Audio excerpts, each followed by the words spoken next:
Hello everyone and welcome to the 2014-2015 edition of Bobcats Madness here at Lender Court. I'm John Alba and tonight we begin to take a look at the journey ahead for the Big Four winter sports teams here at Quinnipiac. Some of these teams have come close to tasting championship gold, while others are still looking to break through that glass ceiling. We'll speak with some of the personalities behind these teams and take a look at what stands between them and a dance with glory. Now, you may be familiar with the past Q30 Bobcats Madness shoots, but this one's going to be a little different. All the great events will be going on around and behind us, but our focus tonight will be on previewing the upcoming season for the men's and women's winter sports teams. We'll have analysts breaking down different aspects related to each team and giving predictions for the upcoming season. We'll also have a chance to speak with some of the players and coaches on these teams in some exclusive interviews. And now we're also going to introduce a new feature. We had to drag him out of the newsroom, but he joined us here on this Bobcats Madness shoot, and we're thrilled to have him. Ladies and gentlemen, the executive producer of the Q30 newscast, and tonight, our sideline reporter, Taylor Popolards. That is quite the intro, John. It is a sincere pleasure to be here tonight at one of the events that I think defines pride here at Quinnipiac, both as an academic institution and as a forum for wonderful athletics. The winter teams are here, the fall teams are here, the spring teams are here, and as you can see behind me, the fans are filling in, the dance teams, the cheerleaders are here, and we're ready to have a good time. Taylor, I know we had to drag you out of the newsroom, but hopefully you're not too far out of your melon. Are you going to be okay here? Yeah, I'm feeling pretty good. I'm not live tweeting. There's no breaking news right now, but I'm just here to have fun. No breaking news yet. No breaking news yet. That's right. Exactly. Always on your feet. Well, we're happy to have you here. And when we come back, we'll get underway taking a look at the already in progress men's and women's hockey teams. How do our analysts think they'll fare this season? Find out when we return. The Bobcat Shop, located at 1010 Sherman Avenue in Hamden. Your #1 choice for Bobcat merchandise. The Bobcat Shop features 2 floors of countless styles and colors. With a full 19,000 square foot screen printing and embroidery operation on the premises, Campus Customs and Simplify can design and decorate any garment or promotional product as quickly as needed. Stop in and say hi. Welcome to Joya Spa and Salon in Hamden. Whether you want a new look or the perfect wedding day hair, come to us for complete hair and nail care, cuts, styles, updos, extensions, and beautiful dimensional hair color, as well as manis and pedis, acrylics, gels, and shellac. Treat yourself to a facial, a peel, or microdermabrasion. Relax with a variety of massage techniques, including Swedish and hot stone massage. Joya Spa and Salon. Call today.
Welcome back to Bobcats Madness here on Q30 Television.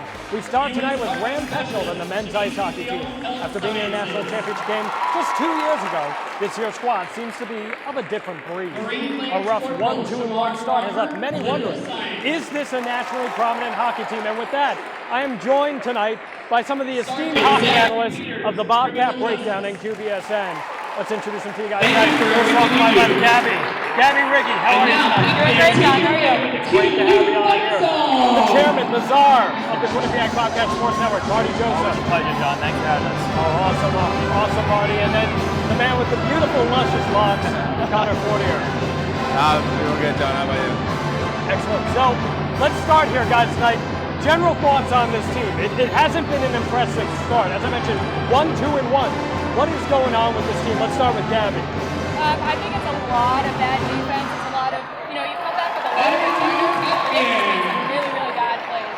They're not getting back with back check. They're trying to reach too often. They're losing pros out of the plays. They're not thinking things through a lot of the time. They're not playing their positions well, and they're leaving their goaltender vulnerable. Now Gabby says they're not thinking about things. They're leaving the goaltender vulnerable. Marty, what's going on with that? I mean, it's a big lack of confidence, I think, is the biggest thing. You see the defense have struggled. The goaltending, every now and then, though, the goaltender does need to make a save for this defense.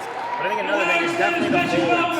We've seen in the past, Grant Pecknold really wants his forwards to play a two-way game. They haven't been doing that well. The top line of Pekka, Annis, and McMaster is a -13 combined this year. And a lot of their time has been on the power play. That's where they've scored more of their points. So they need to play and focus on a more 5-on-5 aspect of the game and work on coming back in the zone as well. I mean, this is a team that rips a ton of shots. They rip a ton of shots every game. None of them seem to find the net, or when they do, the other team's able to capitalize just as easy. Connor, what's going on? Well, I think it's the top-heavy sort of shots. That first line, Simmons has 32 shots so far on this season. That's a lot of shots. He's shooting from everywhere. Generally in hockey, you'd like to say, keep shooting in the net, see what you have. But right now, it seems like the shots are just kind of going errantly, and the forwards and the defensemen are jumping up a little too much, and that's why, like Marty said, leaving the goaltender out there to dry. I think that's something, though, that this team has done historically.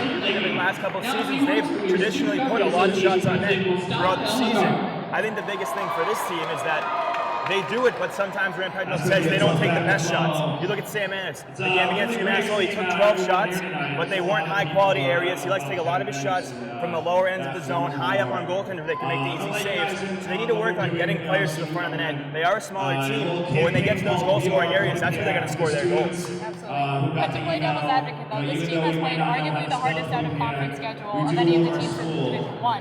Outside of Bentley, which is an Atlantic hockey team, everyone else they've played is hockey, which is a conference that many consider to be the best of the East. So to go and play 2 games against UMass, to go play 2 games against Northeastern, these are teams that are higher above their league, a lot better than the So you're not worried about ECAC play when that comes up yet? I think it's a little bit of a question. If there are a lot of issues that can come up. If these issues continue, that's a big problem. But in the ECAC, they might be able to get rid of all those things. They are able to iron out the issues against hockey East teams, and they're going to be set.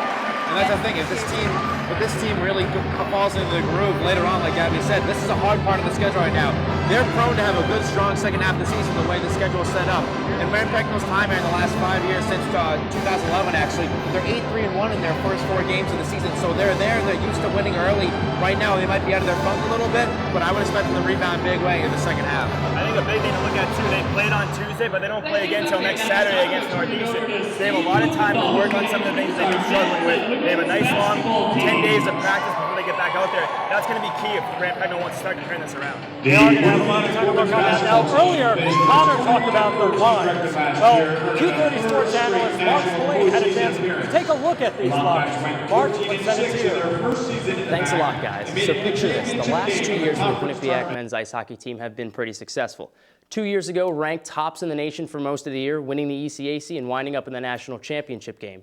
Then last year, third in the ECAC, top 10 in the nation, and winding up back in the national tournament. But those days are gone because a lot of the players that were here are not. Names like Kellen Jones, Connor Jones, Jordan Samuels-Thomas, Bryce Van Brabant, Corey Hibbler, all of them out of the program for good. That means they need replacements. If you take a look at the lines the Quinnipiac Bobcats have used so far this year, the top one has been the only successful one. If you throw out the Acadia game, I don't really count that as the exhibition. Matt Pekka didn't play, Dan Federico didn't play, Michael Gartig didn't play. Everyone else did. Names like Tom Hilbrick, guys we've never seen before, were out on the ice. But if you look at the Bentley game, I think this is the line combination that will give them the most success in the long term. Sam Annis, Matt Pekka, Tanner McMaster on the top line. They've stayed together through the UMass Lowell series and then on Tuesday against UConn.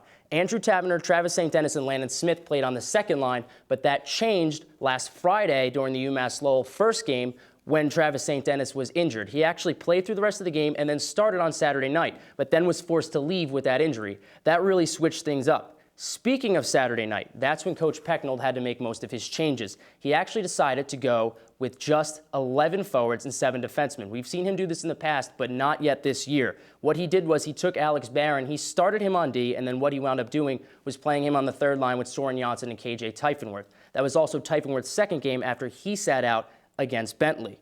against Bentley, as I mentioned, Cannon Pieper was the one who was playing alongside his brother Bo. He, however, did not play against UMass Lowell at all, and did play against UConn, but his brother Bo came out. So there's a lot of different things going on with this line combination, particularly for the forwards. The defensemen, they're really all in place. I think they're going to work themselves out, but they need to find somebody to help out that top line of Annis, Pekka, and McMaster. Landon Smith has started to look good, but after Travis St. Dennis went out, he started playing with different guys. He started playing with Cannon Pieper and Andrew Taverner, who got moved down. Braden Sherman's been on the fourth line with Tom Schutt. He's been up on the second line with Tim Clifton and Typhonworth. Tim Clifton's been in and out of the lineup. Connor Clifton's been in and out of the penalty box. They can't seem to get anything going right now, and they're really going to have to, and they're going to have to do it quickly if they want to have some success. When you look at the UConn game, that's when everything really started to fall apart. The team needs to get back on track next weekend against Northeastern, and the only way they're going to be able to do it is if they find some secondary scoring, because Sam Annis and Matt Pekka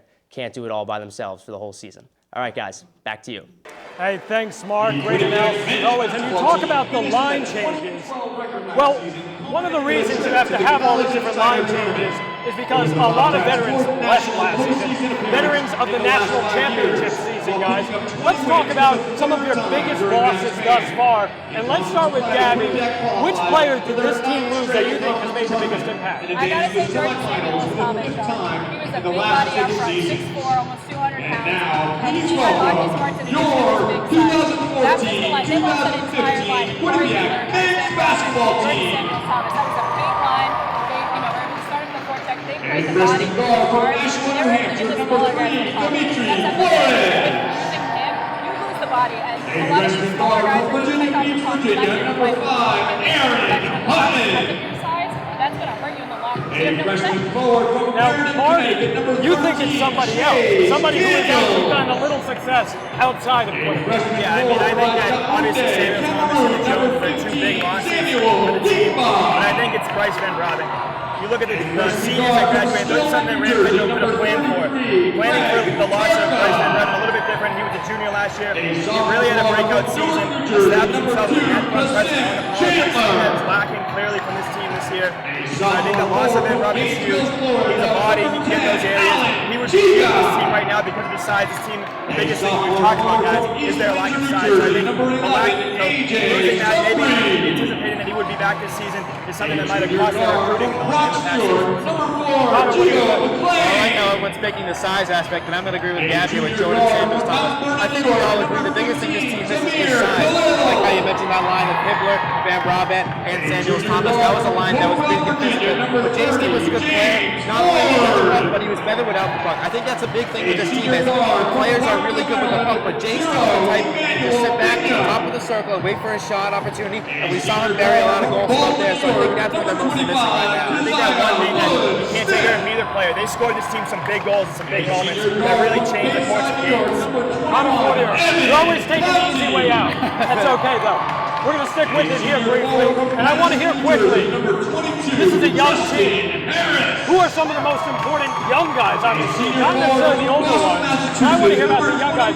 Let's start with Marty this time. I think it's Landon Smith, and you see he had a big resume coming in.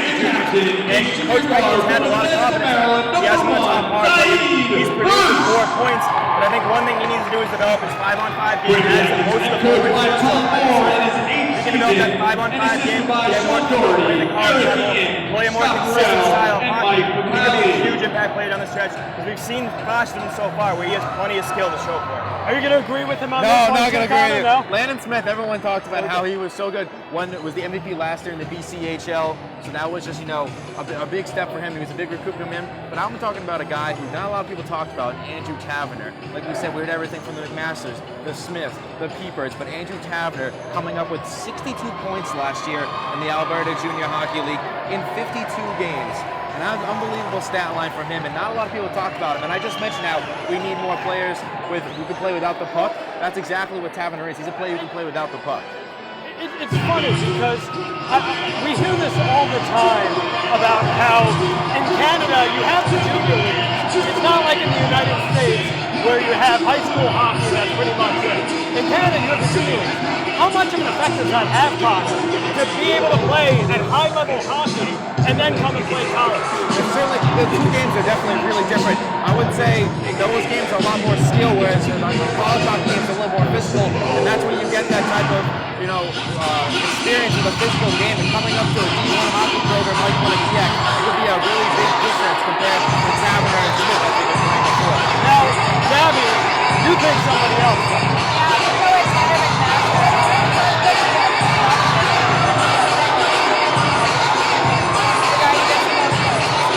On the top line so far with Peking and the first team. I think that's going to be the opportunity to be the most successful. He's the most highly touted guy coming in here. And while maybe these guys were picking up a lot of the slack, he definitely got the most pressure on him coming in. It's a big adjustment for all freshmen, and they've all said it. They say it in the past. Every freshman that's come through the college hockey program say it's a huge adjustment, even though those leagues are some high-touted leagues. The biggest thing is they need to develop their defensive aspect of the game as well. And obviously, Coach Pedman has a lot of confidence in their ability to play the game. Well, thank you very much for all the announcing. I'm happy I've got it's starting to get real loud in here, like real loud. And as it gets louder, let's send it over to our resident sideline reporter, Taylor Popolars, who's standing by with one of the big names on the men's ice hockey team. Taylor, take it away. John, it is getting loud in here. The fans are here, they're excited, and one of the reasons fans are usually excited in the TD Bank Sports Arena is because of this guy right here. Sam Annis, he's a sophomore, he's a forward on the hockey team, and last year he was the National Rookie of the Year for NCAA Division I hockey. He led all freshmen in Division I ice hockey with 40 points last season, and he's back. Sam, how are you tonight? Doing well. It's a pretty good atmosphere here. It's exciting to see everyone out there. How do you feel Quinnipiac fans are, both here when they're at hockey games? Do you think the fans help you? Yeah, the fans are awesome. We love playing at home, and the fans are always packed and give us a great atmosphere in there. And it's awesome in here right now, and you see all the support, so it's great. Definitely a contagious atmosphere. So last year, your freshman year, rookie season, you did pretty well, and you were sharing the first line with the Jones brothers, Connor and Kellen. How did they impact you as you started your career here at Quinnipiac? They were awesome. They helped me so much on and off the ice, and they really helped me out. And they're gone now, but yes, we're working well. We're coming back. Matt Pekka and guys right now, so just having fun out there. So how do you feel? Oh, okay, that's all we have time for, man, but thanks so much. We're going to toss it back to John now. Hey, thanks, Taylor, so much for that. And we're going to step aside here for just a few moments, but when we return, our analysts will, well, they'll take a look at the red-hot women's ice hockey team, and we'll make predictions for the remainder of this season. We'll be right back. Wake up, Quinnipiac! It's the morning after! Hey! Come on, guys, it's time for TMA! Let's go!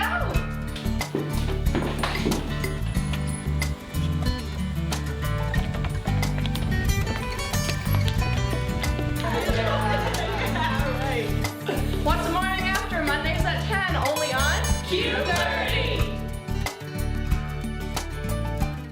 Welcome to A Sheer Sensation, North Haven's premier cosmetology service, located at 140 Washington Avenue, minutes from Hamden. We offer an array of services, from basic cuts and colors to lash extensions and formaldehyde-free keratin treatments. We also provide hair chalk and styling for men. When you spend $60, your Q card will get you 10% off. Call us at 203-239-6477 to make your next appointment at A Sheer Sensation. Okay, so highlights for this week look pretty solid. Men's hockey versus Yale, men's basketball Iona. Got some pretty nice graphics too, some OTSs, full screens. Yeah, and I was also thinking for a feature idea, we could do something about head coach Ram Pecknell from the men's ice hockey squad with the new year and new players. Yes, that definitely sounds good. Yeah. New team. Wait a minute. Where's Mike? What's up, guys? Sorry I'm late. What are you doing? What? Freshman.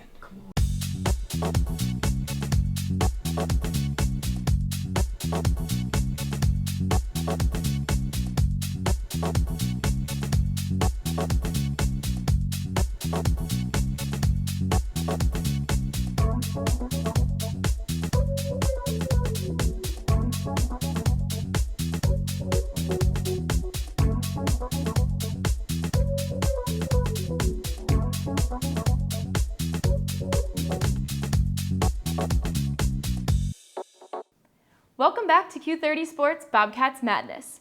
Alongside Cliff Nadell and Alexa Farrell, I'm Samantha Prevo. Now, the Quinnipiac women's hockey team is off to a great start this season, without the best player in program history, Kelly Babstock, who is no longer eligible to play collegiate hockey.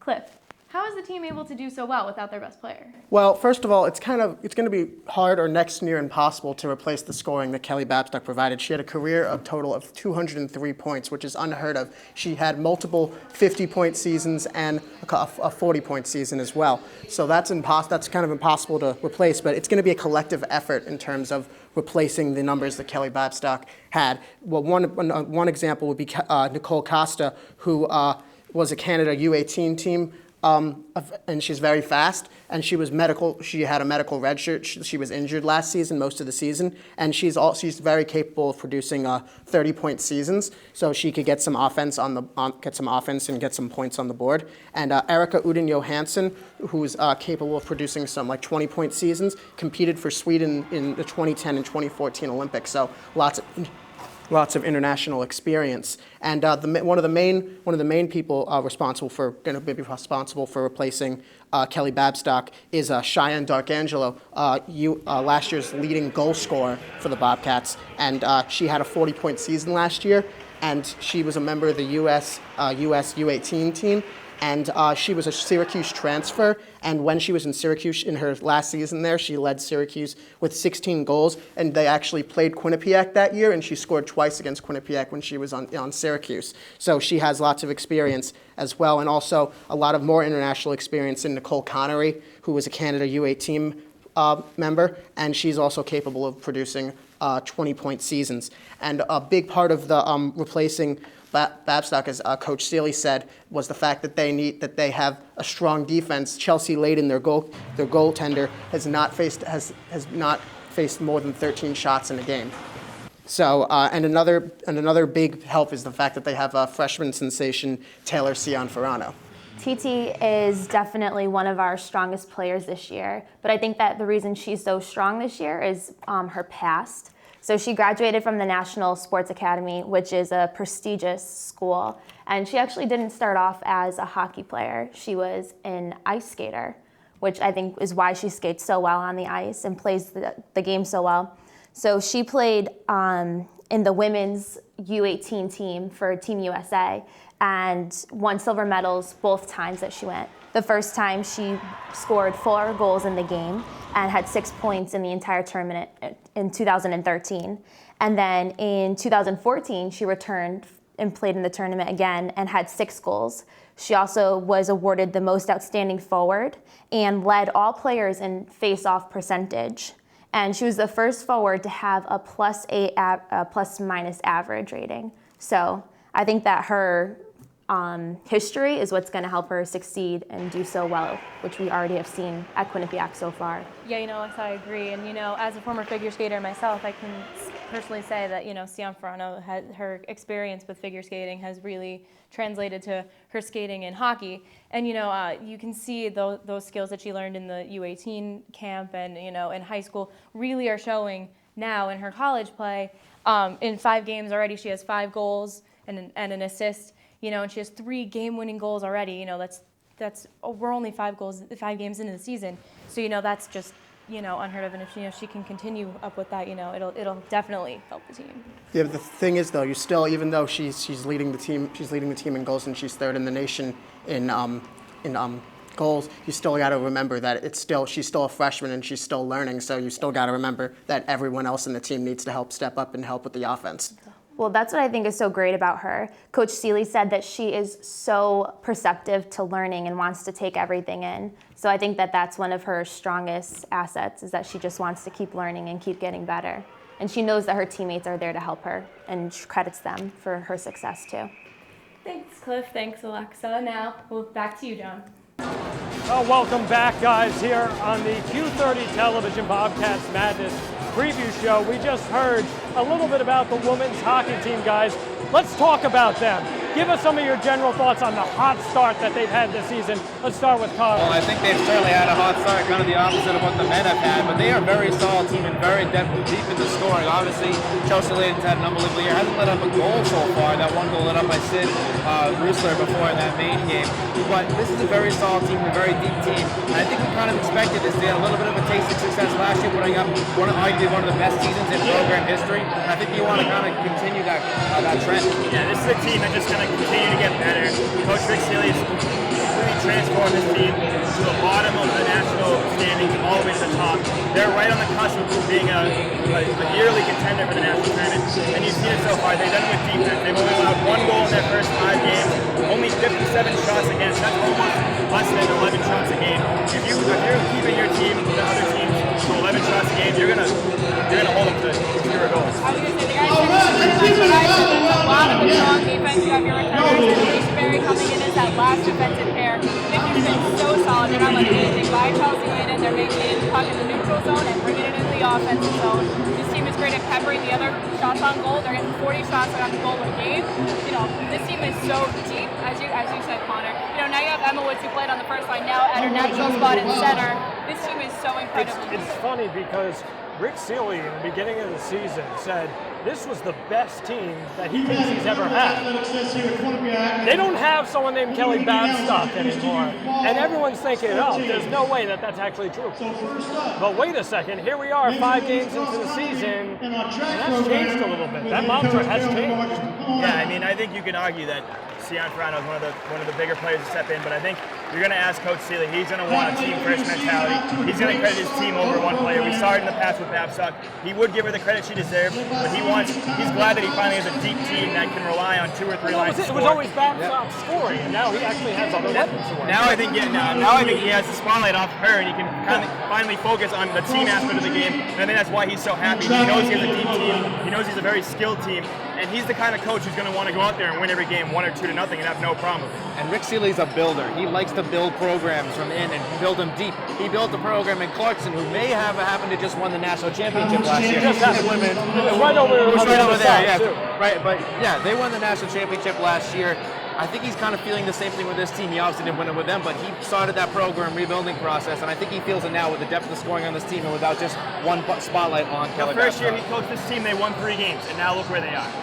I mean, and that's just a whole testament to women's hockey as well. Women's hockey, there's been this huge development over the past few years. I mean, when the Frozen Four was over on that side, this place was packed. Yeah. And that's a testament to the sport as well. But, Marty, you brought up a good point. You brought up someone named Chelsea Layden. She's been okay this year. Hasn't allowed a single goal to this point. Guys, is she on fire or what? I mean, I'm going to go along with, she's going to always credit her defense, and I think she's absolutely correct this time. They're making sure the puck never gets in her zone, just have to face shots. If your goaltender only has to face 10 shots a game, she's going to make all those saves. You know, we saw Layden, she can sit on her, and she was one of the best goalies in the nation last year, but now the defense is taking that pressure off her, and she's been even more successful.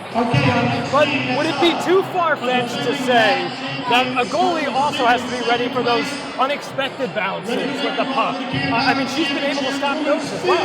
Yeah, you can't take anything away from her. She's not before shutouts. But you got to credit the defense. Maybe some are lower-end teams as well in Maine, teams that aren't as statistically as good as the Quinnipiac team, but obviously she has 4 shutouts. You can't take anything away from her.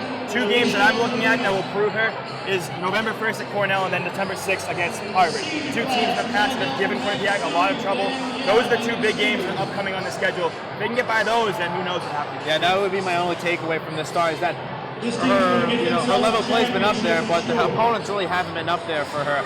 Like you said, Marty, it's going to get harder with the ECAC schedule rolling up, especially against our Cornell. Clarkson's not having that amount of games that one thought they were going to be, but Harvard's always going to be that top 10 ECAC. She's building herself a lot of confidence. Absolutely, and Marty, you mentioned Cornell. And it's interesting because last year, it was a good team. I mean, this was a good women's hockey team. But one of the reasons that people didn't think they could go back is that they thought they could actually, in theory, get past Cornell. That was the big struggle point. Is that going to be a similar issue this year? Well, I mean, you look at the last 2 or 3 years when they made it to that semifinal round, there's been a team they've run into and they haven't been able to play well against.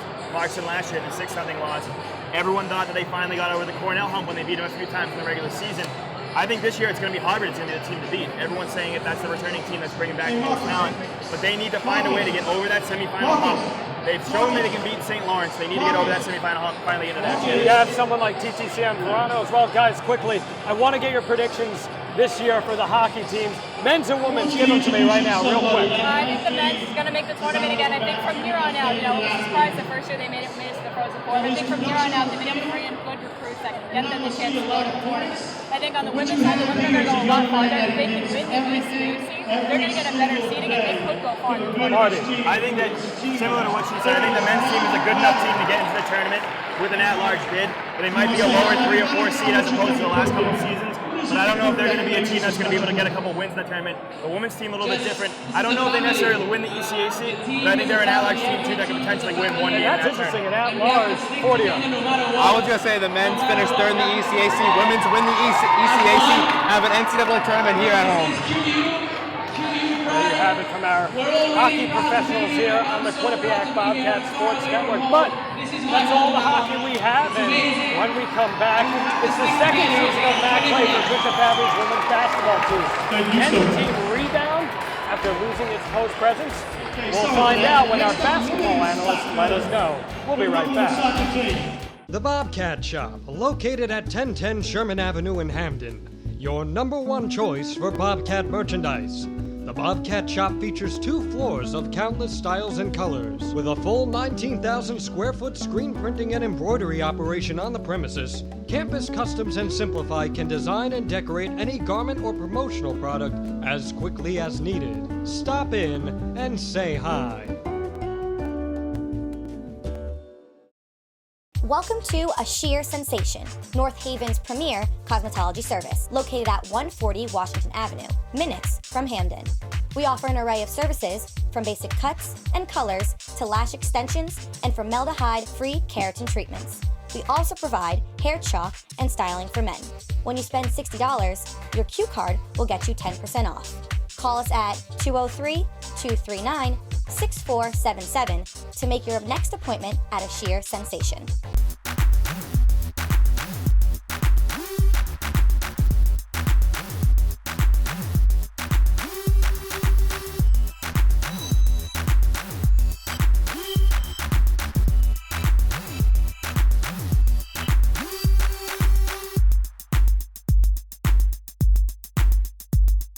We are your source for entertainment news.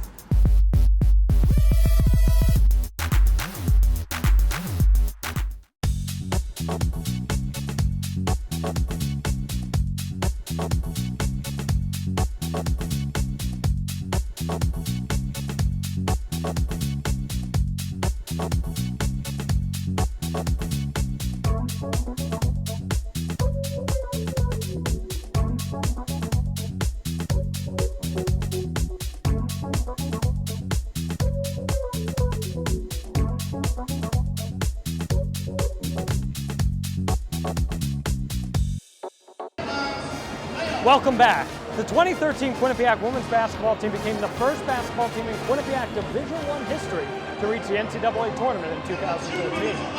The team also repeated the feat last year, but a second half collapse in the MAC championship game resulted in Maris dancing instead. They attempted, but were unsuccessful. Darnell Ragland takes a look at how the team can find a way to move forward despite the heartbreak.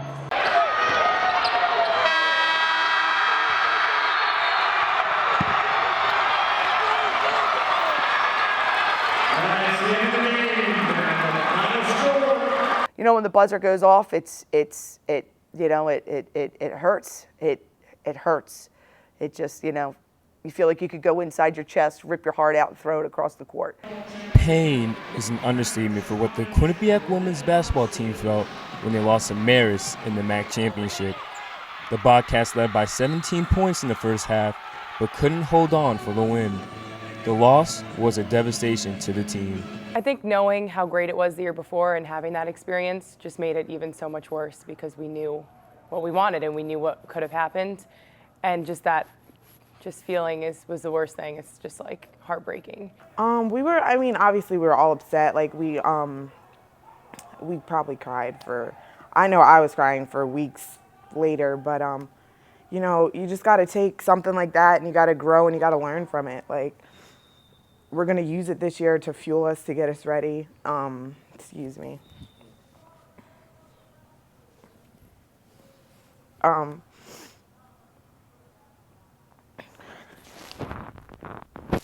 sucks. After having an 11-point lead at halftime, the Bobcats lost in a final score of 66-70. In the locker room, emotions ran high for the team following the loss. If you have passion, you have to have passion in this game, and you remember that, and you want to get back in and get the season going, regardless of who you're going to see. You want to win every game that you can play. But it was hard. It was hard. We were playing well enough to win. The feeling of making it to the dance 2 seasons ago is something the Bobcats want to feel once again. I think this year we're all just going to come back and, you know, we're very, we have a veteran team. Everyone's back. Everyone's ready. Everyone's willing to work, put in the work we know we have to do. That feeling sophomore year getting to the tournament, there was nothing like it. And I would love nothing more than to have another chance at that. So, the Bobcats women's basketball team is a family that cares for one another and will fight each and every day to achieve their goals. One of those goals happens to be winning the MAC championship. Darnell Ragland, Q30 Sports. Well, thanks for that, Darnell. And I'm now joined by our men's basketball and women's basketball analysts. I'll list them off to you guys so you can get to know them. Joining me from QBSN and sometimes Q30 Sports, Arthur Lane. Arthur, how you doing today? Great. Thanks for having me, John. Tom Albanese, one of the resident Q30 Sportsers. John, pleasure to be here. And of course, making his long-awaited return to the camera, Jordan the Professor Katz. What's going on? I figured I'd come back for another performance because... Oh, that's why you came back? That's why I came back. Okay, all Out right. of retirement. I got you. Well, anyway, let's talk about this women's basketball team, guys. There's some people out there in MAC-land who think that this team is poised for a letdown despite making the MAC championship game last year. Let's get your thoughts. Let's start with Artie. Well, I think that they're not poised for a letdown, but I think that letdown might be there because you come into the MAC as a first-year team, and teams don't know you as well. And now that you're 1 year in, you've made a statement. There's teams going to be willing to respond. And you talk about Iona and Marist, very good squads that are going to be good this year. Yeah, of course, Iona and Marist are going to be there with Quinnipiac throughout the entire MAC conference, the way that they're playing for this conference way. And the way that this team is playing right now, Quinnipiac, they've got a lot of their pieces back from last year, including 4 of their top 5 scorers back from last season. So I really don't see this team having poised for a letdown at all this season because this is a team that's been built around the offensive end. They scored almost 73 points per game last year. They have all that offensive ability, and they're able to do that again next year with all the talent they have. I honestly think this team has every excuse to have a letdown possible. You lose Brittany McLean, arguably your most important player on offense. Because when the shot clock broke down, when the play broke down, they were able to play around 1, and they used to drive with this offense. When that broke down, they could dump the ball in the Brittany McLean and say, go. They don't have that anymore. That's not there. Who's going to replace that? Is that Sam Guastella? That's not her game. She's not a face-up. That's exactly She's a face-up player. I think there's people who don't know what Sam Guastella's game is yet because she's so good all around that you have to figure out what her game is at that point. I agree with that, but she's a face-up post player. What she likes to do is she likes to take the ball and stare you down like this. She's not back to the basket. She'll stare you down and she'll make a move with her quickness. That was not Brittany McLean's game. Can Sam Guastella be that? Can Valdez be that? We'll talk about that a little later. I don't know. You take that into account with the fact that Iona's there, Marist is there. They have every excuse to have a letdown. I also want to talk about the out-of-conference schedule real quick. Alabama on this schedule. This is an insane out-of-conference schedule. I think that it really prepares them for the MAC schedule. They're going to face teams that are elite teams in the country, that might very well dismantle them on the court, but it'll be a different game when it comes the last couple of weeks of the MAC. When it comes to the MAC championship, when you've been to Notre Dame and played in Notre Dame, you're going to be able to respond in the MAC championship when you're down 5 against Marist. That's why you schedule those out-of-conference games. You make that tough schedule because it prepares you later on in the year. And it's so important for this team because they have a couple of good freshmen that are going to play. We'll talk about that a little later. They're going to play. It's important for that. Absolutely, and this is the type of team that they feel that sourness that they got from losing to Marist in that MAC championship last year. Coach Fabry wants this team to have these tough battles because they want his team to prepare for tough opponents like Iona and Marist. This is the only way they're there. This is a senior-led team, and this is what you do when your best players are seniors. You put them through the ringer in non-conference, and you reap the rewards in conference play. And you mentioned the seniors. You mentioned the bodies. I want to bring up a quick point to that. In 2013, when Quinnipiac lost against Maryland in the NCAA tournament, keep in mind, Quinnipiac was right in the game at the half, but then it all came down to the bigger bodies. By playing the bigger teams, you're getting adjusted to those bigger bodies. And going off what you're talking about, 3 senior captains, Lou Abshire, Samantha Guastella, Jasmine Martin, these players have been there before. They know what the expectations are. As you saw in Darnell's package, these players are passionate about that. They want to go back to the promise. Here's the one thing that concerns me, though. They were very close last year, had a big lead against Marist, and fell apart.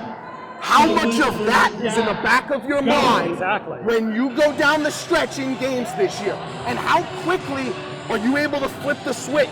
You and I both know that this team sometimes gets a little hung up on what they've done in the past, both good and bad.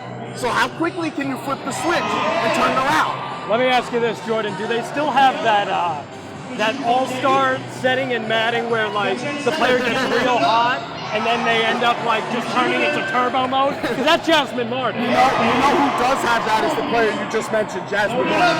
Jasmine Martin is so important to this team to provide more scoring. But if Sam Guastella does not take the next step for this basketball team, not only do they have a letdown, I don't even know if they make the semifinal. We're going to talk about Val Driscoll and what she means to this team. But Val Driscoll is only as important as Sam Guastella lets her be.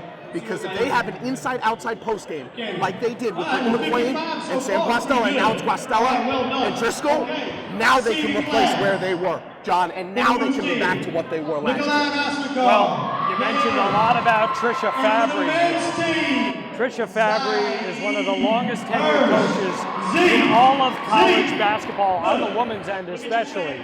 So we're going to now send it over to Taylor Popolars, who is standing by with the veteran coach, Trisha Fabry.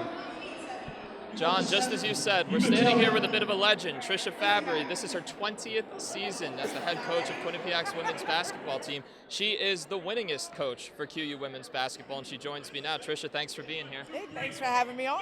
Are you having a good time tonight? You know what, I've been to so many, but I love the way this started. I love the dance from both teams. The men and the women's basketball created a different energy. All the teams, the fall sports got to come out. Looking forward to seeing the winter teams come out. So far, a great start to a wonderful evening. It's definitely an energized event. So a question everyone is wondering, your daughter is on the team this year. She's a freshman, Carly. What's it like coaching her at the collegiate level?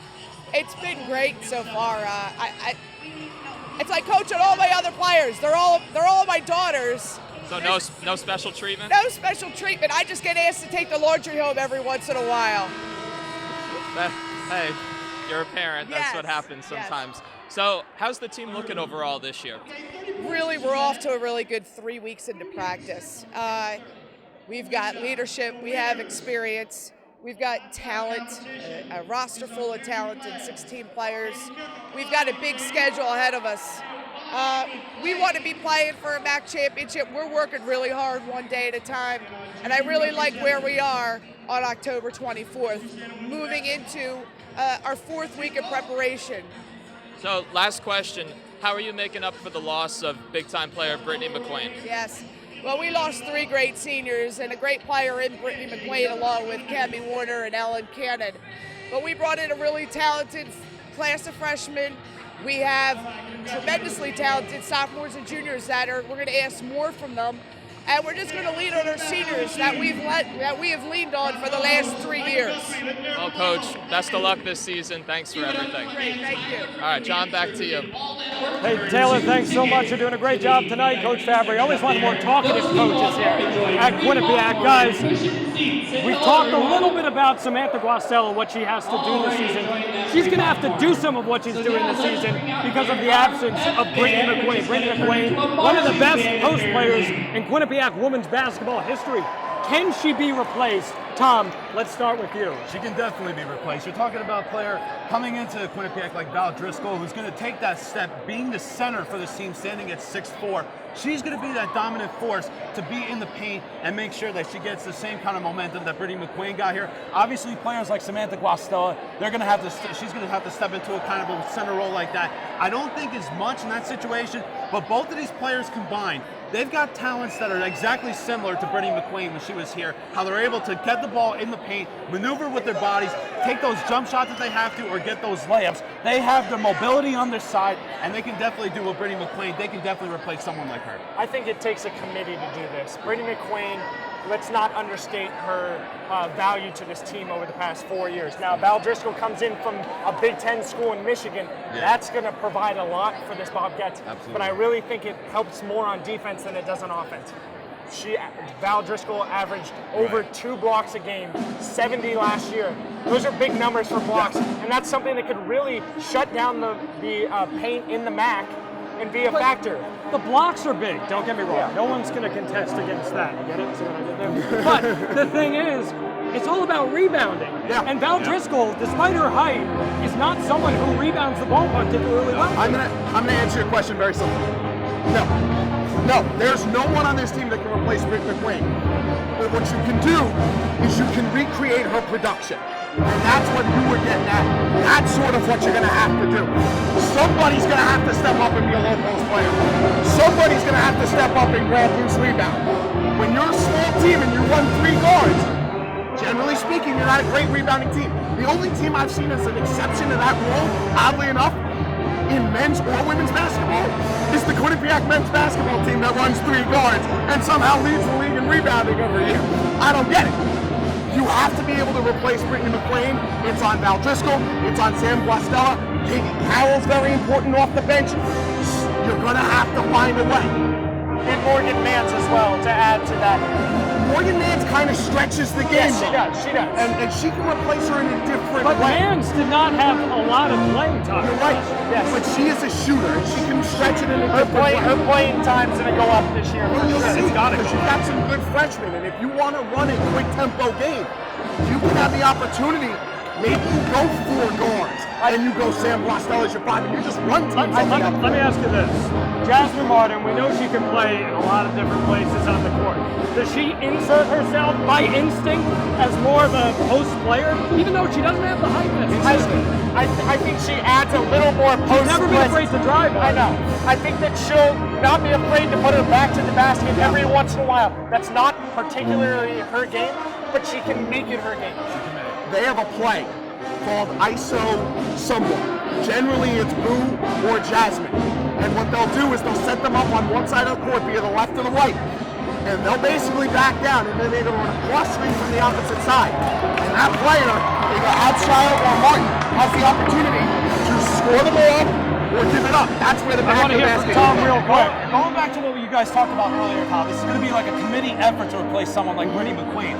It can't be just Jasmine Martin or Samantha Guastella. Boo Abshire, even though she's a point guard, she can definitely get in there and help them with their posting right there and getting the passes to the right point of the paint, and then they can get the contribution to shooting, which we were talking about earlier, how like they're able to the other thing in this regard, there's always a play on Trish Fabry's bench that comes from a little out of nowhere and gets big minutes down the stretch of the season. Who's that player? That's another one. That's something that they're going to have to figure out, Jordan. But the women, well, they may be poised for success, but many questions remain with the men's team. When we return, we'll break down the possibilities for success with men's basketball and make our prediction for the 2 teams. Stay with us, and we'll be right back. Welcome to Joya Spa and Salon in Hamden. Whether you want a new look or the perfect wedding day hair, come to us for complete hair and nail care, cuts, styles, updos, extensions, and beautiful dimensional hair color, as well as manis and pedis, acrylics, gels, and shellac. Treat yourself to a facial, a peel, or microdermabrasion. Relax with a variety of massage techniques, including Swedish and hot stone massage. Joya Spa and Salon. Call today.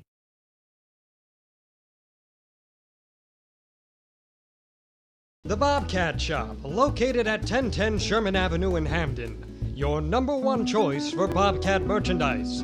The Bobcat Shop features 2 floors of countless styles and colors. With a full 19,000 square foot screen printing and embroidery operation on the premises, Campus Customs and Simplify can design and decorate any garment or promotional product as quickly as needed. Stop in and say hi.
Welcome back to Bobcats Madness. It was a season left unfulfilled. The men's basketball team finished 20-12 overall last season, picking up 14 wins in conference play. But the third-seeded Bobcats lost star guard Umar Shannon, and with him went their season. Quinnipiac also lost star forward Ike Azatam to graduation, one of the best players in program history. So the team had to find replacements for the guys, and Maury Hirsch-Gordon has an update on one of the biggest recruits in Quinnipiac men's basketball history. Sam Dingba, a native of Cameroon, didn't waste any time coming to the United States when he received a scholarship to the Salisbury School at age 16, but it was his love for athletics that gave him direction during his childhood. Growing up, I started playing soccer, like other African kids. And one day, my friends like, come on, let's go play basketball for once. I said, okay. And then we went there, and I really enjoyed the first time. And that's why I stopped playing, and he got hurt. He had a bad accident, and I was like, I can't stop now, I just have to keep it up. Everyone would get to the court, and the first thing they had to do was pick out the shoes. It is like a bowling alley here. Nobody, including Sam, had their own sneakers. So they would get to the court and pick out shoes from the pile that fit. Sam's older brother was a true inspiration who nurtured his love for basketball. I was just watching my big brother because he started before me and he was very good. He was my model. I always wanted to play like him, and he was pushing me all the time. Like, yo, you need to get up every morning at 5 o'clock to go run. You need to put extra shot before you go to classes. After classes, you have to work. He would go on to play for the Cameroonian junior national team and for the Volcanic Warriors and BEAC, 2 of the best club teams in the country. Dingba took advantage of the opportunity and the exposure. Then came a decision to move halfway around the world. It wasn't that difficult because Africa, come to the United States, it's a big deal. It's a big opportunity for every young kid. So when I heard that I had a scholarship to go to Salisbury, I was very excited. And I went home, I was like, Dad, I have a scholarship to Salisbury. So what do you think? It's like, oh, it's a great news. So you can say no. I said, yeah, I know, but I just want to share it with you. With his dad's support, Sam packed up and moved to the United States, trading his family and friends for a once-in-a-lifetime chance. Despite being 6,000 miles apart, Sam found a way to stay connected to his family. Dingba does yard work around his Connecticut neighborhood to earn money in order to send it back to his native of Cameroon to help pay for his older brother's education.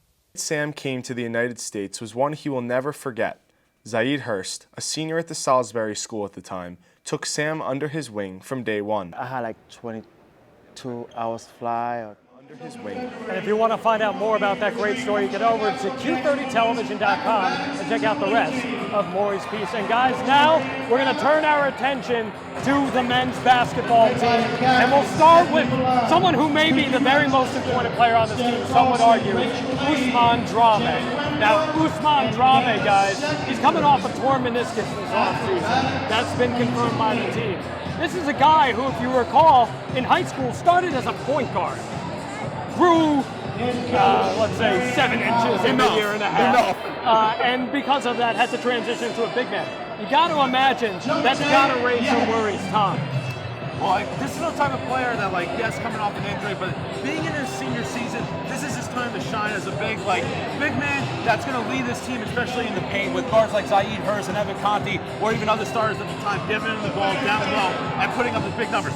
This is the time when he needs to compete, especially a lot of the teams in the MAC actually have lost players of big height. So this is Ousmane Dramé's time to shine in terms of the way to try to lead Quinnipiac past these bigger teams that they were in their way last season. I think it's very interesting that when Ike Azetam moves aside, there's an injury preventing Ousmane Dramé from bursting onto the scene. Exactly. I'm not saying he's not going to have a good year, but it's going to be one that Tom Moore has to take slowly with him. He's going to mature further as the season goes. He's going to become more 100%. He's not going to be 100% being in there from everything that we know of. Listen, you want to talk about a team set up for a letdown? Oh my goodness, does the men's basketball team spell letdown? You've got a team that loses arguably the best player in the history of the program, coming off a year where they not only lose him, they lose their starting point guard, who was Mr. Big Shot for this team, hit 2 game winners, was their man down the stretch. And now you go into a season where your only confident forward that you can say is in the starting lineup is Hart. But the funny thing is about that, Jordan, is that despite that being the case, there's a lot of people who think the ceiling for this team could be an appearance at March Madness. And you and I have called many games over the past several years here, and you never know what kind of Ousmane Dramé you're going to get on any given day. We've seen the Ousmane Dramé who scores 4 points, accumulates 4 fouls by the 10-minute mark in the second half, and is ineffective. We've also seen the Ousmane Dramé who has 10 rebounds 10 minutes into the first half and already has 12 points. The thing that they need out of Ousmane Dramé above all is they need him on the floor. And again, you talk about an issue that they've already got to start the year. He's not on the floor right now. We don't know when he's going to be back. Who's going to fill in his place? Is it going to be Justin Harris? Is it going to be one of the freshmen? You and I were talking earlier. I already see you nodding along. I think that the production is going to have to come from maybe Justin Harris to start the season, but as the season goes along, I really expect Chase Daniels to take a grab of Chase Daniels is someone that you look at and you say, okay, this is not a coach that normally plays young guys, but you don't have a choice right now. Chase Daniels is going to have to be the man come February. Now, some would argue that outside of Ousmane Dramé, the most important player on the team is Zaid Hurst. Now, Zaid Hurst last year dropped more than 30 points towards the end of the season against Canisius. He has the ability to score, but he also can do a lot more. Talk a little bit about Zaid Hurst. Zaid Hurst is going to be the big shot guy this year. He has to. He's the guard that has the most experience. He's the guard that we've seen the most out of through the first 3 years. And I think Zaid plays an important part this year because it's not just offensive, it's defensive, and it also comes with the rebounding. We saw last year. He jumpstarts the offense immediately when the Bobcats get on the floor. That's why Tom Moore picked him to be the captain this year, because he knows that he is one of the biggest leaders on this Bobcat team. There is nothing this guy can't do. He sparks the offense, and he's sometimes even there to maybe pick up a steal on the defensive side. That's what he brings to the table. He didn't just pick him to be a captain. He picked him to be the captain. This is a man that has progressed points per game wise every year since he's been here. Started off his freshman year with 7 points per game, then went to 10, then went to 15. He's got to be around 16 or 17 for this team to be where they want to go. It's all going to come down to Zaid Hurst. Mental preparation, physical preparation. Tom Moore said last year that he's one of the hardest workers on the team. He worked on free throws. He works on distributing the ball. This guy can do everything. Honestly, guys, what it boils down to is we talk about this special breed of player. We call them a gamer. And that's exactly what Zaid Hurst is. And fortunately for us, our resident little Q30 newscast interviewer is going to be standing by with Zaid in just a second or so. But, I mean, his impact on the team just cannot be understated. Right? He really is just on another level. And it's going to be interesting to see as the season unfolds how Zaid steps up into the picture. So we're going to now step aside and sing our little feed over to Taylor Papalards, who's standing across court with Zaid Hurst. Taylor, take it away. John, thank you. The energy is still high as ever here, and I'm with one of the biggest stars here at Quinnipiac, men's basketball captain Zaid Hurst. Zaid, how you doing tonight? I'm doing well, just trying to have fun. Yeah, you having a good time? You've been dancing, you've been hugging everyone? Yeah, we've been trying to, get everybody involved, everybody stay in the seats, so we're doing a good job today. All right, well, this is it. It's your senior year season. You've started all 4 years. How does it feel being a senior and leading this team? Well, it feels good. It's crazy how fast it flew by. I remember my freshman days, first game of the season, first practice. This will be my final lap. It's crazy, but I'm enjoying it. Definitely your final lap. So you're one of 6 seniors this year. You guys have been around for a while. You've been playing together. How is it going to impact the team having so many older guys? Oh, it's going to be well because we can really teach the young guys how to do things around here, how to win. With all of our experiences from NEC to the MAC, our first year in the MAC last year, we can really teach the young guys, what it takes to do it and what it takes to win. And this year, you guys are without one of your stars from last year, one of your good teammates, Ike Azotam, who helped lead you guys in the charge to be the top rebounding team in the nation. How are you guys going to make up for Ike's loss? That's why we recruit. We got guys, that can come in and fill the void for him. So what are you looking forward to most this year? Just a fresh start, just starting it off. We came so close my last 3 years, lost in Manhattan, for us to be right there, just knowing that we can actually do it. We have the pieces to do it is the most exciting part about this. And you talk about having the pieces to do it. Do you think you guys could go all the way to win the MAC championship? Definitely. We have all the pieces. Everybody's there. Everybody can contribute in a huge way. And last question, Zaid. What's your favorite part of Bobcat Madness? Billy Mecca. Billy Mecca. You gotta love Billy Mecca. That's my man. He was there every step of the way. So I love him. We're happy you're having a good time. Good luck this season. We're going to toss it back to John. Thanks, Taylor. Billy Mecca, always one of the best parts of Bobcats Madness. There's so much going on behind us. It's absolutely insane. But guys, in that interview, you heard it. Zaid Hurst said this team is poised to win a MAC championship, and they're going to have to do that without Ike Azotam. And some people think he'll be easily replaceable. If Ousmane Drame plays up to his potential, if Sam Dingba plays up to his potential, they'll be able to do it. Jordan, you don't seem to think so. There's no chance. No chance. You cannot replace this guy. There's no chance. No chance. You can't replace this guy. This is arguably the best player in the history of the program. We spoke about that earlier. The things that he did on the court, every timely rebound, you know who seemed to come up with them? Ike Azotam. When the Bobcats needed a basket, you know who seemed to come up with it? Ike Azotam. Ike Azotam did a great job of stretching the floor as a big man. That's very underrated. You can't replace this guy. Artie, I agree that you can't replace him, but what you can do, and what the problem is Ousmane Drame is going to take the workload, but who's going to take the workload that Ousmane Drame had last year? And that's so important. That's a great point. Tom. Okay, this is the type of player that you need a collaborative effort from not just Ousmane Drame, but even all the guards as well. Even though it's not the same position that Ike played, they need to spread the floor just like Ike did with his team on the court. And the MAC is such a guard-heavy team. And that was the thing last year. Quinnipiac was able to open up opportunities for Ike Azotam because they had someone like Umar Shannon who is distributing the points. I mean, that has to play into it too. You want to know how you replace him? You want to really? This is the way you replace him. We're dying to know. Well, listen. This is why they call me the professor. This is why I'm here. All right. That point guard that they brought in, Gio McLean. That's how you replace him. And everyone's going to be saying, how can you compare the two? It's simple. McLean's got to be that scoring. McLean has got to be the scoring that you lost somewhere between what Umar Shannon was and what Ike Azotam was. He can provide the scoring and run the offense, and he can really be the player they expect him to be. That's how you replace him. Gio McLean is a playmaker. He sees the floor, he can penetrate the lane, and he can kick it out. He can do it all, and he can score as well, which is something that we didn't see as much. I think he's an improved version of Umar Shannon, to put lightly. Now, it's going to be it's going to take time to be there. It's not going to be that the first couple games, but by the end of the MAC season, when we're talking MAC tournament time, an improved Umar Shannon, and he's going to be on the floor, unlike Here's Umar Shannon. the other issue, and Tom, I'll go to you first with this issue. Your two big players, late in time, when it was crunch time, when it was money time, your two players to get the ball, Ike Azotam and Umar Shannon. Where are they? Ike Azotam struggled late in games in the second half of his career. I understand that, but you know what? He was still your guy. He was still your guy to get the ball to. That's where Zion Hurst became so influential.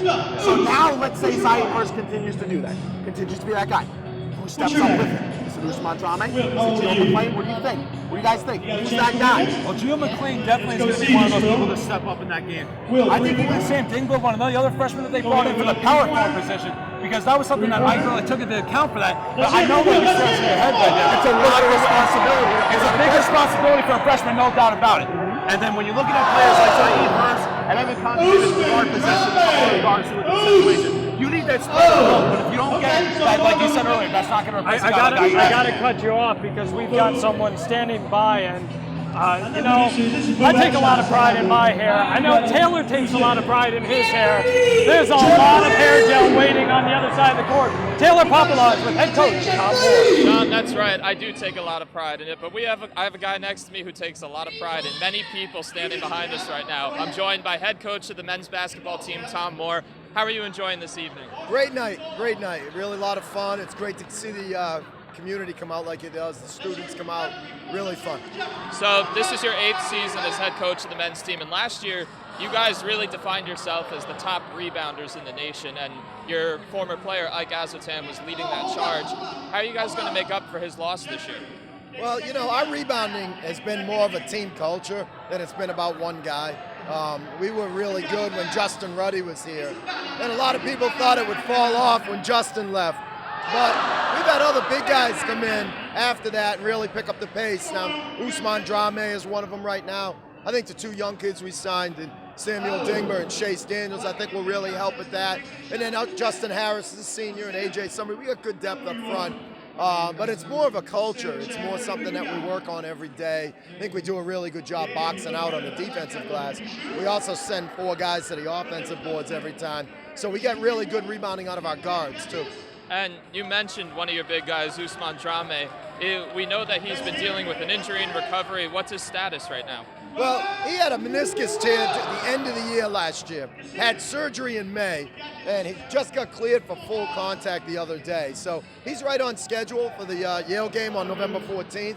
And actually, I think he's got a chance to play in our scrimmage that we have next Saturday on November 1st. We got another scrimmage on November 8th that I'm pretty sure he'll be able to play in too. So his therapy and his rehab have really come along well. And last question, Coach. Do you see the team going all the way to the MAC championship this year? I think we have the capability, yeah. It's a very difficult tournament, and it's a real tough league, as we saw a year ago. But I think we're very talented. I think we're very deep.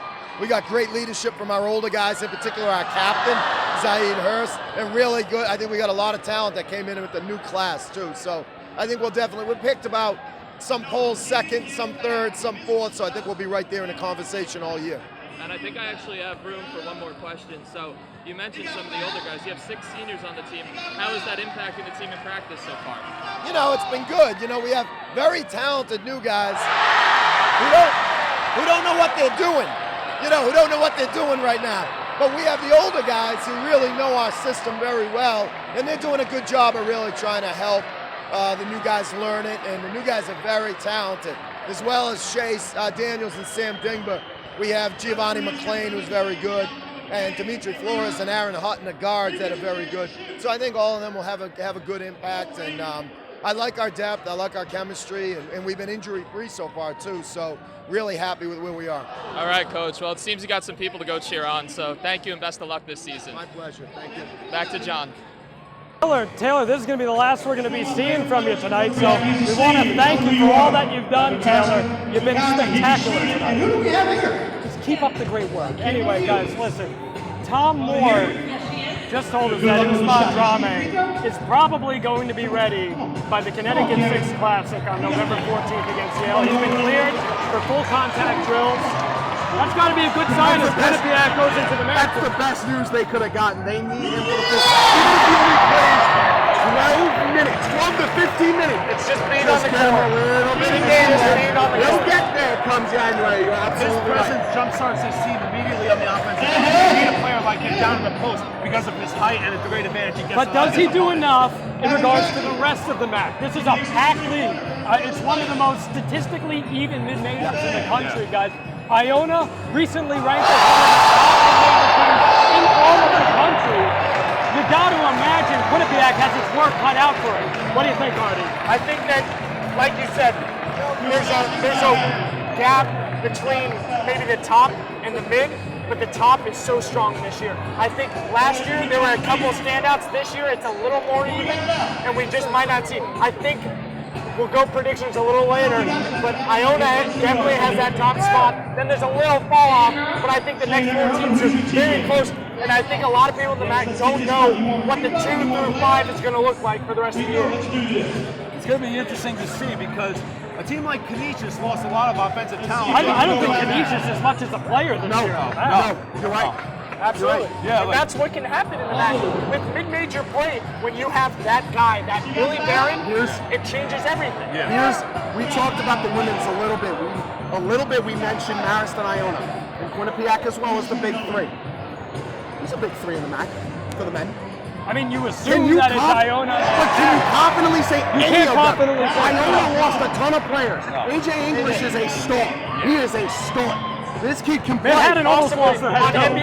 What? Manhattan almost lost their head coach in that fiasco. AJ English is on NBA draft board. Can you confidently say there is one team that you look at and say, you know what, they should be there? I don't see one. No, and aside from Manhattan with that coaching fiasco with Steve Masiello, they lost players like Ramel Brown and like a few other players as well that have that height, that have that losing athleticism. Ramel Brown makes things easier for Quinnipiac because Azartan's out of the picture. So that evens things out. But Manhattan did get transferred. Usman Drame had a battle with him last year so many times. In terms of all the losses, though, the team that really looks to me like they can sustain it all is Iona. I think it's Iona. And the reason why I think it's Iona is because you still have David Laurie back. You have AJ English, who is not just the best player in the conference. You took the words right out of my mouth. He's on draft boards. Isaiah Williams is their X factor. He can run the point and not turn the ball over. That's the Let me ask you this, because of the parity in the MAC this year, is it more important than ever to win games early in conference play? I think every game should be weighted the same. It doesn't matter who you're playing, you better beat them or you're going to put yourself in a hole because no one knows what's going to happen. Who's going to get hot? Looking at Quinnipiac's final stretch and ending with the way that I look at it for the entire MAC schedule, we can think kind of like even like a different sport in baseball, how like in later in the year you consider every game to be like a playoff game. That's the mentality that Quinnipiac has to think of every single MAC game because there's not one MAC team that's going to go down easily. Every single one of these teams, even though they're young, even though some teams that are young and may not compete in the end, you can't take them for granted, especially when they're on the road. Quinnipiac hasn't been the best on the road lately as well. You know the only team who it's so important for at the start of the year? I've looked at sort of the home and away splits at the start of the year. You know who's the most important for the start? The Quinnipiac Bobcats. Because almost every game they have, that is a game of substance. LaSalle, Oregon State, Vermont. You know where they are? In this building. That's why it's so important for them to get off to a good start. Because those wins at home are what propel you later on in the year.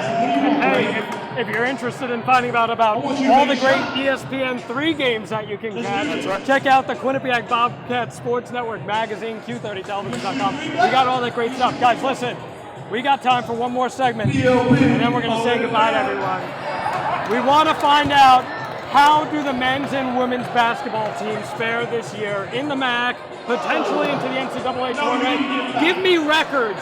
Give me any interesting accolades and accomplishments. Artie, let's start with you. Well, I'm going to start with the women, and I think that this team is set up to be in the MAC championship game against Iona.